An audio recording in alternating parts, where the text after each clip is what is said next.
From trauma to joie de vivre. How is that possible? Welcome to Post-Trauma Secrets and Decluttering, where we go behind the scene and reveal how to free yourself. Come and discover the 4 dimensions of a decluttering journey with your host, Valerie Huar. Welcome to Post-Trauma Secrets and Decluttering podcast. This is the beginning of a new season full of surprise. You will learn tons of stories and information about holistic decluttering journey, about letting go of trauma and clutter, but also, most importantly, taking back control of your life and your own. This season is particularly special because I will share the mic with one of our extraordinary students.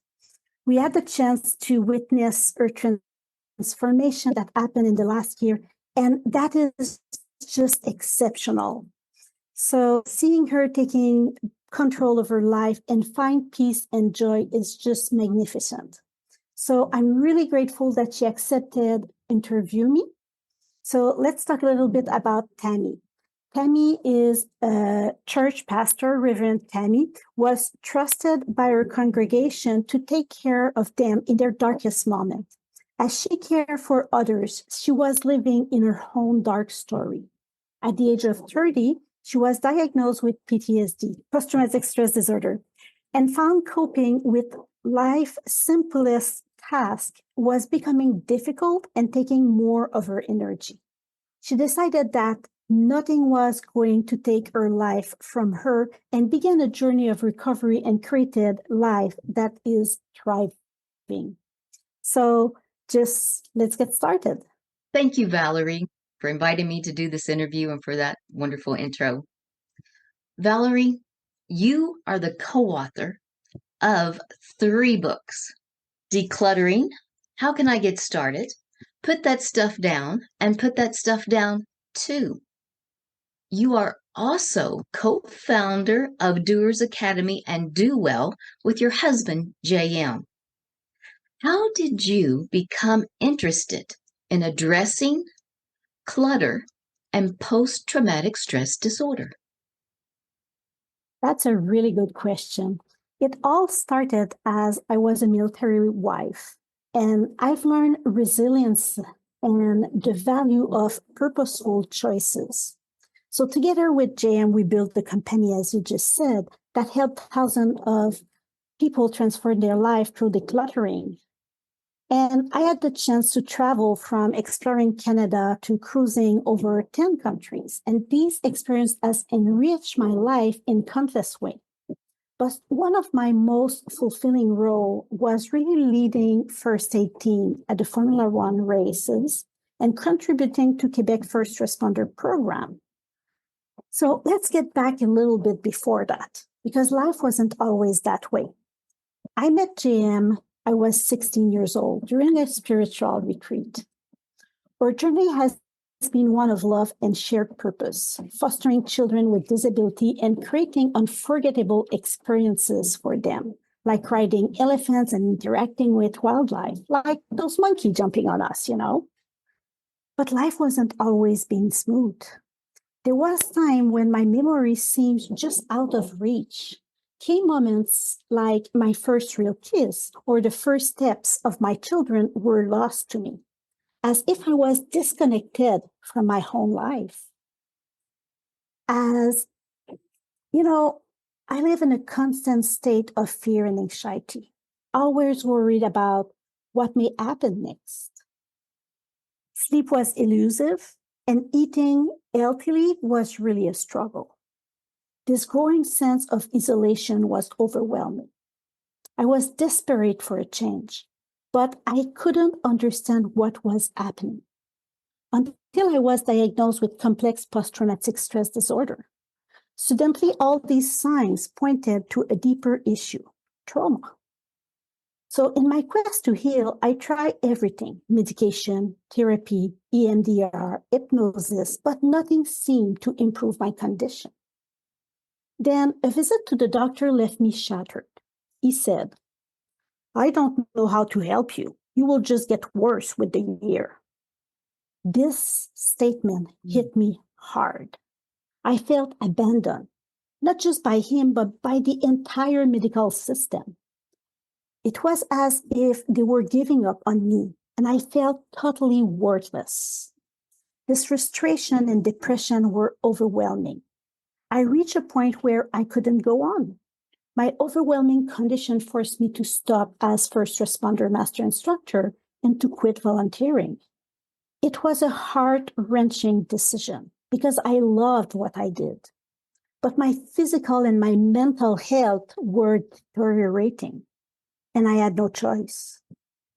I feel deserted by specialists, psychiatrists, psychologists. Like they inquired about my sleep, my eating habit, my exercise, my thought. They asked me everything except the one question that could have made a difference. They never asked me, how clutter is your home? My mother was the one who noticed the clutter in my life. She jokingly asked me, why do you have so much pasta? Are you cooking for an army? It was a light-hearted comment, but it prompted me to really look at what I had accumulated. I opened my pantry and I was shocked. Why did I have 50 packs of pasta, 15 cans of peaches, or 20 pounds of flour? Around the house, the signs were clear. Items still in their shopping bags unopened, piles of paper on the kitchen table, delivery box scattered, toys more than a daycare would have. Clothes, 3 different sizes, just in case. Does this sound familiar to you? You know, I hadn't realized the extent of the clutter. It does, yeah. And I hadn't realized the extent of the clutter until a significant change happened. My husband, JM, got a transfer notice. We were moving, and the military would send a moving company. Great. The estimator arrived, and his reaction said it all. Dressed in his blue uniform, he looked around and told, we can't move all of this. You need to get rid of at least half. That's it. I was devastated, feeling completely overwhelmed. I thought to myself, I can't do this. We had 3 months to declutter after being told we needed to get rid of half our stuff for the move. Despite our efforts, it was too much in a too short period of time. We didn't make it. My husband had to move ahead, leaving me with our 2 toddlers to handle the decluttering.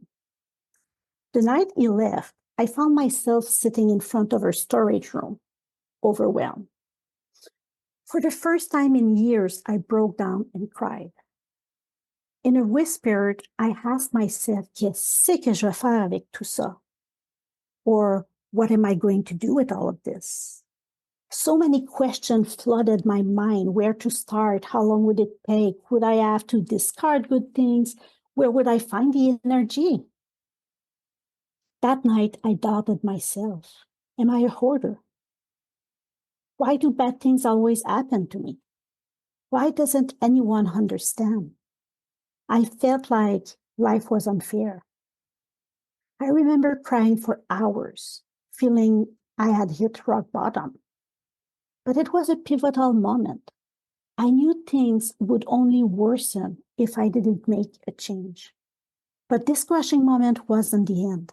It marked the beginning of my journey toward understanding, healing, and transformation. The next morning, I crafted a plan. Declutter for 30 minutes each day. This journey turned into an emotional roller coaster. As I tried to let go of things, I realized they have been providing me comfort and a sense of safety. But as they left, my anxiety spiked, stirring up my feelings of risk of control. In this cycle of decluttering, I often felt an urge to buy something new to suit my emotions. But as hour turns into days and days into weeks, making decisions about to keep became easier. Then something remarkable happened. I started to buy less. A couple of months into this process, I noticed profound changes. I was reconnecting with my emotion, not just crying or yelling, but smiling. I no longer needed afternoon naps and felt more energetic. A sense of freedom emerged. My negative thoughts diminished. Nightmares reduced. Flashbacks almost disappeared. the more I decluttered, the better I felt. It was as if each item removed was lifting a weight of my soul. So, a couple months later, the movers came again. And the only words they said is, let's go. So we reunited the family back together. Our home became tidy and welcoming. I wasn't embarrassed anymore when friends dropped by unexpectedly. And even on a Caribbean vacation, instead of dreading coming back to a messy home, I was excited to return to my peaceful place. That trip, I realized how amazing my life is. I have a loving family, great friends, and so much to look forward to. So now I'm always ready to have people over in my neat home. It feels good. And I wonder if you would like to feel the same way. And I know you do. But for the people that are listening to us, would you like to feel the same way? Proud of your place, ready for friends, and happy in the home you love? Valerie, your amazing story, and you're so courageous to share it with us. Thank you. Do you remember the moment when you realized that what you wanted to do was help others? If so, can you share with us some of your thoughts and feelings at the time? Yes. So I always wanted to help others as far as I remember. Like, for example, I was going to a Smurf pre-kindergarten. So I was 3 years old, 4 years old? And it was wonderful because it was in a hospital setting where there were lots of people having challenges and disabilities. And I was there, a kid of one of the employees of working in the hospital. And I wasn't having any disability. So I was able to help each and every of the other people, the other kids that were there, bringing them a snack, putting back the toys in place, or playing with them. And I learned that disabilities is part of life and it's normal. It's not, I hate the word disabilities, but it's not being set apart, it's being part. And this is where I start helping other people. And then moving on, I started school. And in grade one day, there's a kid arriving with a broken leg. So imagine a little kid, grade one, with his backpack that are often more packed than they should be, and trying to go with the crutches. So I right away offered to take the backpack and help every day that he will go to school while using the crutches. Not just helping one day, but helping every day. And I had lots of opportunities like that in my life. And that bring me to really start volunteering with St. John Ambulance when I was 15 years old. And from there, we arrive in my story where it's bring me up to being master instructor for them, but starting do well. Because after we move, then our home was clear. We had that huge challenge that we faced out, the move with decluttering. But we cannot keep that for ourselves, knowing that there's dozens and dozens and hundreds of other military families having the same challenge to move while they're cluttered. So I remember telling Jan, we need to do something. So my first place to go was, okay, let's do a home staging course to help people get ready for move, to prepare their home to sell. And then every client I was seeing, the problem was not to place a pillow here and there or to remove some frame when they home stage the home. It was the clutter. So I say, Jim, I'm not equipped enough to help these people. So I became a professional organizer. Just that to realize that it's really the clutter and the trauma that prevent people from being able to declutter. almost every client were telling me about their trauma. So I remember we were sitting in the living room and we were talking about, okay, but how can we help people?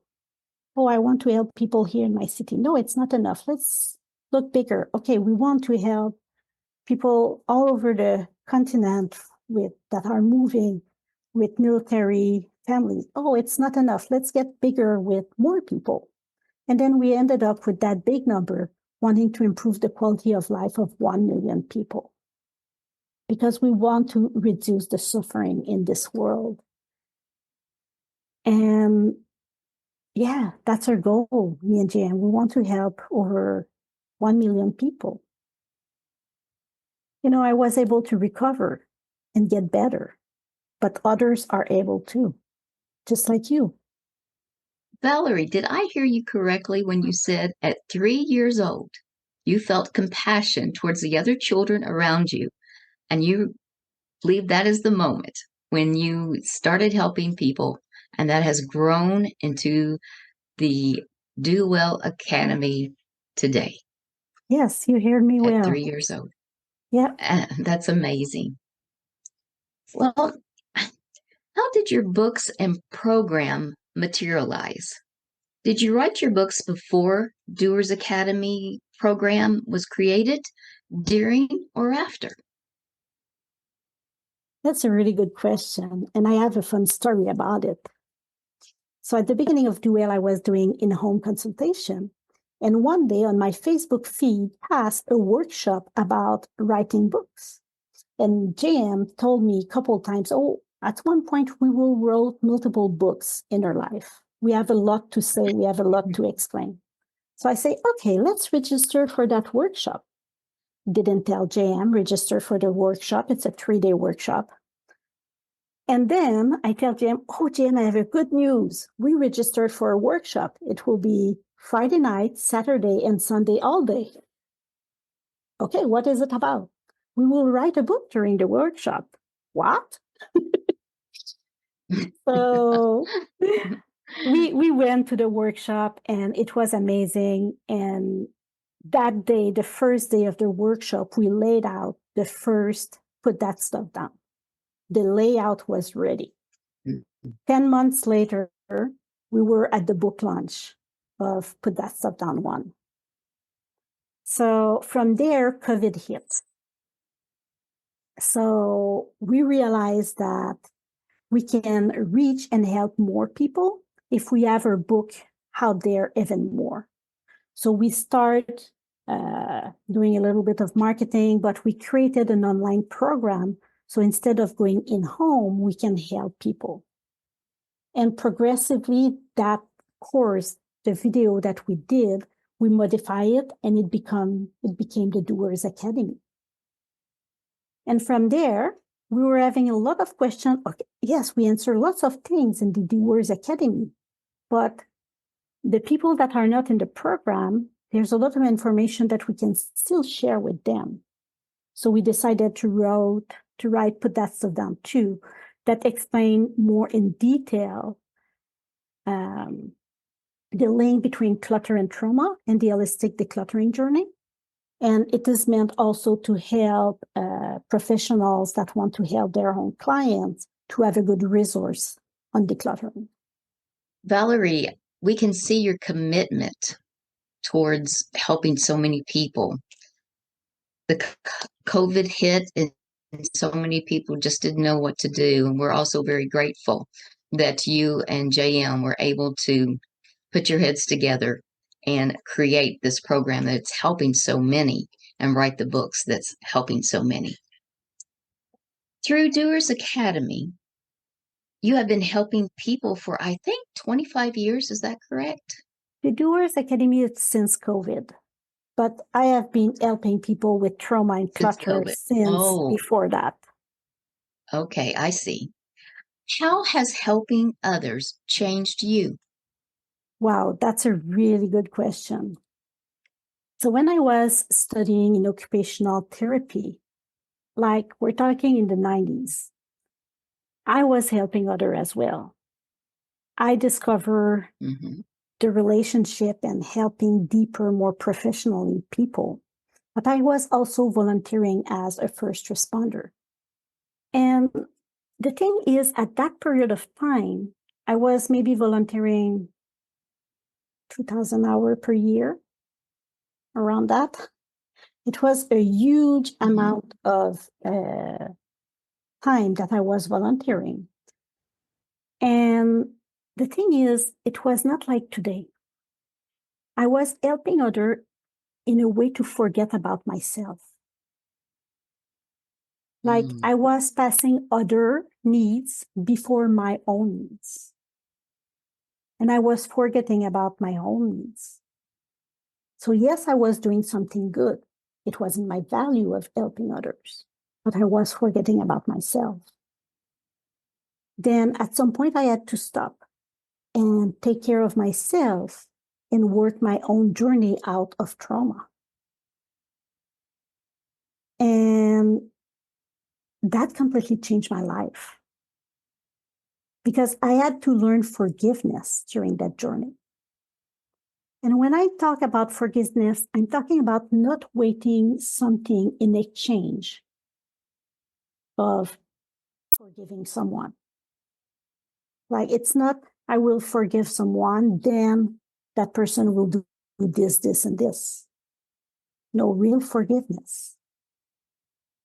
And after my journey of recovery or healing, we started Do Well. And as I say, almost every client were telling me about their trauma, probably because they were sensing that I was able to listen to them. But the need to help them was profound for me. And the need to help more than just these couple clients. So I cannot keep the way out, the way that I learn, the way to letting go just for myself, because that would be selfish. I had to share it. I had to talk about it. I had to help other people live it. And helping others is incredible. And right now, when I help others with the Doers Academy, it's not to forget about my own journey anymore. It's not to forget about my trauma. It's to spread love and growing love. And I'm so blessed to have the chance to witness the transformation of our student. It's kind of amazing. Every day I wake up, I'm excited for the meetings I will have that day.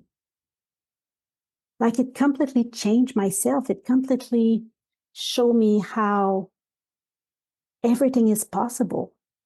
And I truly care for our student. And that shows, Valerie.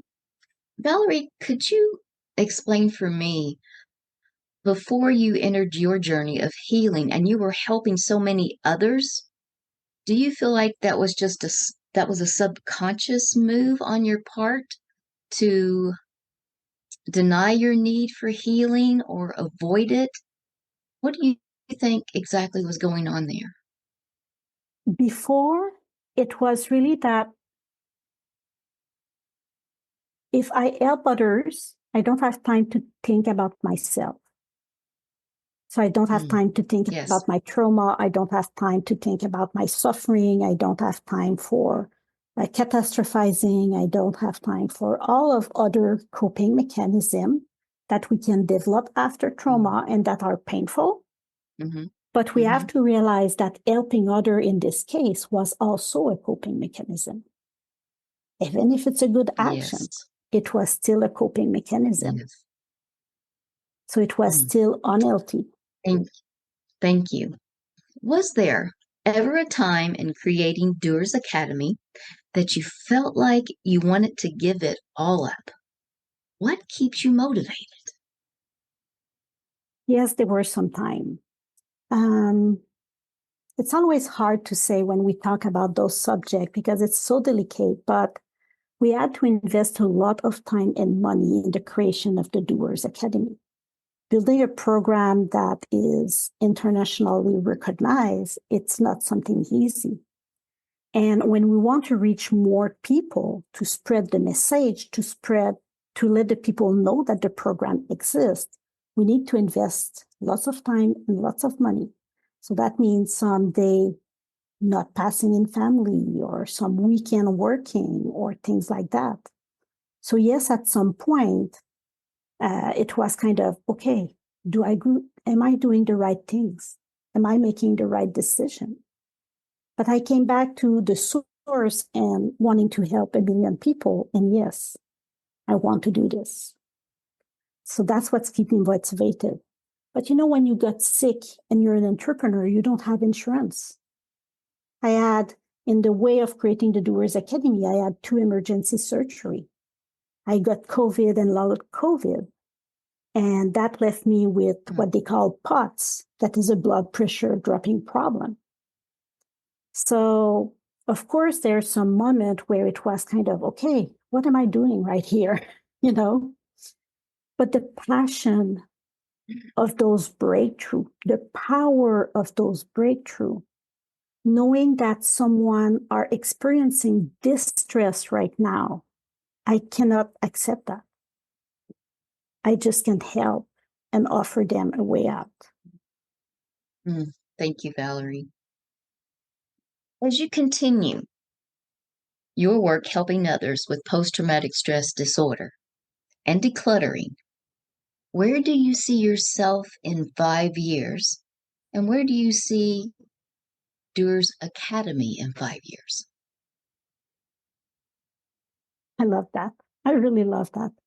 So I see myself helping more and more people, just growing. I want people to understand that decluttering is not just about the physical belongings. There are stories behind the clutter. And I want to train other facilitators so together we can help more people with the holistic decluttering journey.